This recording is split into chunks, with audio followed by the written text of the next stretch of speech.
you don't know what to expect when you get there. You're trained on how to manage situations that are stressful like this, but you really don't know what to expect of yourself until you actually get there.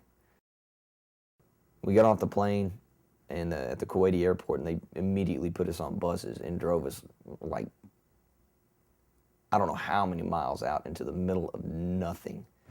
I'll never forget. I mean, my hands were just shaking. I was so nervous. Yeah, once we touched down, I felt really bad. I was ready to go home already. I actually had a couple tears drop. I ran to the bathroom for that, so none of the other guys would see that. I remember right when they opened up the door of the airplane, it was just like a heat wave. So, you know, then it started sinking in, well, this is for real. When we got into Kuwait, we had to wait for our tanks to get there, so we were there about 3 weeks or so. And once our tanks finally got there, they loaded us up on a hatch, and then came like a 30-hour push from Kuwait to Iraq. I mean, we did not stop but once for like 6 hours, maybe that much, to sleep overnight. Once we crossed the border into Iraq, there was Iraqis on the street waving and holding an American flag. The head drivers told us don't let anybody get close to the trucks because there had been reports of Iraqis throwing little children out in front of vehicles during like ambushes and stuff like that throughout the country. I mean, they said, we're not stopping. It just went from town to desert to town to desert, and then actually starting to see blowing up Iraqi tanks. So I started pulling out my throwaway cameras and started taking pictures. My gunner, Sergeant Zimmerman, yelled out, "Well, here we go, boys." And I woke up, and there's a sign saying, "Baghdad this way."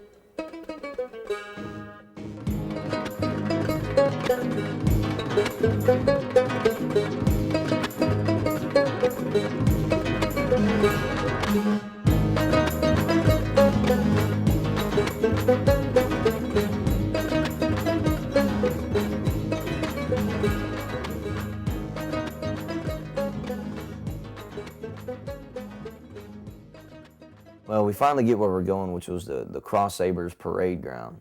And apparently that's where Saddam had all his military parades, where he would march his entire army in front of him and fire rounds from his 9mm and his .45 and all these different guns up into the air because he was insane. But we got there and downloaded our tanks, and the Hets took off, and we pretty much waited around there from about 10 in the morning until I think 9 o'clock at night when we finally found out where we were going. Nobody knew where we were going except for the guys who were guiding us around from 3rd ID. And they showed us where we were. We parked our tanks and just bedded down on the back deck of our tanks. Didn't care. It was like 11 o'clock by the time we got where we were going. I mean, we were just dog tired. I remember taking a baby white bath and just getting in my sleeping bag and passing out. The next morning we woke up, and it was probably about 7 or so in the morning, and the sun is just blaring down on you, and it's already like 95. And you wake up, and you're sitting in front of these 2 huge teardrop-looking things. I mean, they're blue, and they're massive. They had to at least been, you know, at least 900 feet tall.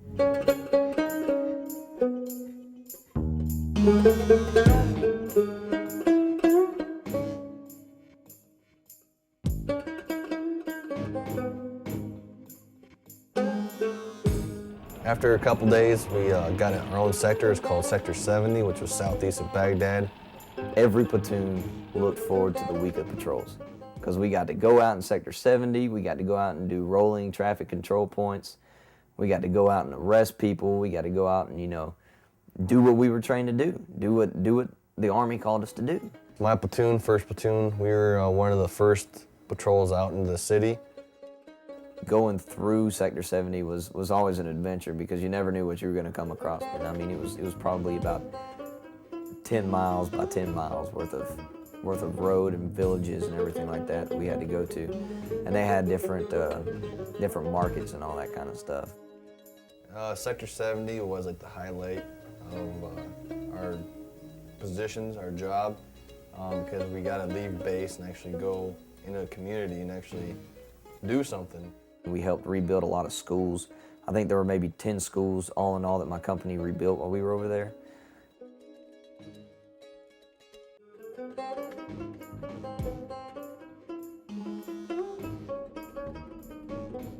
October 9th, 2003, So one of the scouts, the scout patrols in Sadr City, which was known as Saddam City before the war, they were patrolling the city as the slums of Baghdad. It was about 5 miles by 5 miles square, and about 2 million people lived in that city.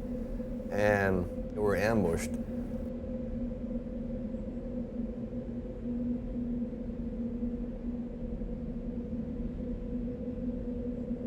They called us out. They said, you know, we're heading into the city. They need the big guns.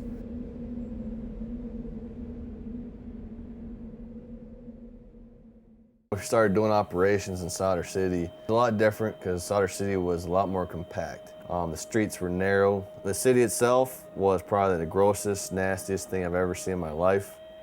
They'd be throwing their garbage, their feces out into the streets. So there was one road on the far east side of the city called Route Silvers. It just smelled like a sewer, and every time we go out there, I just wanted to vomit. Even inside the tank, I could smell it. We started guarding what's called the DAC building, the District Advisory Council building.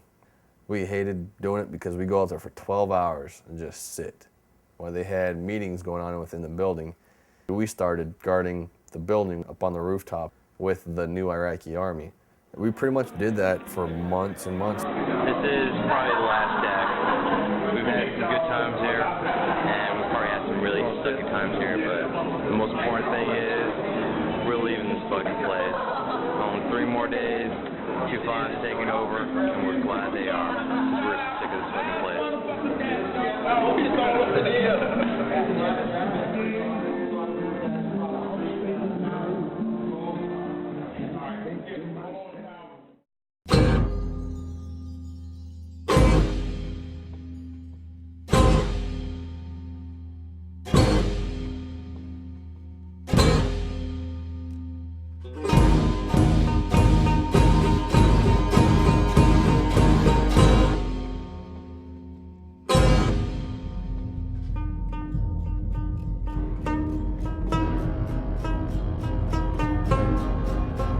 I prayed for nothing to happen.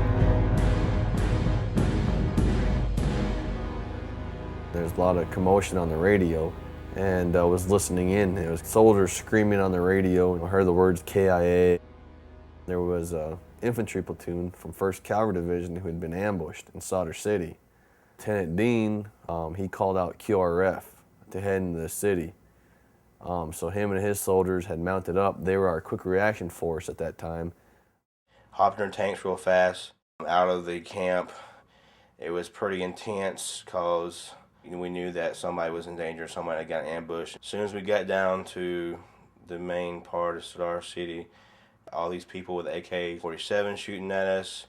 I can hear the gunfire through the radio. Sergeant Dean said he has a KIA.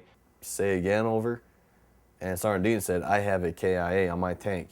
And so they basically flat out said, who was it? And he's like, Mikey.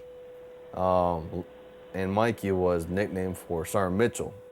He was a good guy. He was a mechanic. He was good at his job. He was a nice guy. He didn't deserve what he got. He was just rolling out to help. And an IP, right as he was getting ready to go down the turret, aimed an AK-47 at him and shot him right in the eye. Lieutenant Fitro just said, Albie, get us in the fucking city, get us to the DAC. So we had pulled up on Route Delta. It reminded me of Black Hawk Down, and I think that was one of the first words I said, because the roads were on fire, they had barriers on the roads, there was shit on fire everywhere. I saw RPGs flying through the air, and it's something I've never seen before.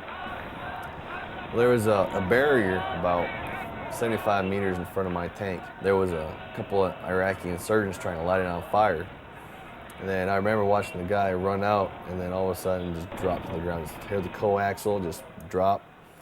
I was like, holy shit. I was the first person I ever seen get shot after 12 months in this country. I walked out to smoke a cigarette and looked over at the Sadr City where all the fighting was, saw helicopters shooting, heard bullets left and right flying. You could hear it all, and I could hear the tank shooting, and just started shaking. I got so angry because I was stuck at the monument. Then I ended up having to go out with the first sergeant, help him in a convoy, TC a Humvee, to go ID the body of the guy that was shot in the eye.